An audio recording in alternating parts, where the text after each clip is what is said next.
दोस्तों देखिए अभी 10 से पौने 10 हो गया दोस्तों।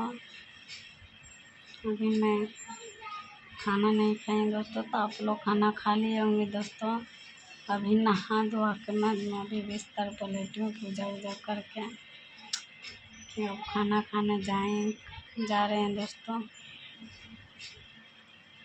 घर पर रहती हूँ तो जल्दी भूख लग जाती है, काम पर जाती हूँ 2 बजे 3 बजे 1 बजे 1:30 बजे ऐसे खाते हैं दोस्तों। तो देखिए हमारे मुँह कैसे सूज गया दोस्तों, किस तरह से हो रहा है, क्यों बीमार पड़ी हूँ अभी इसकी वजह से।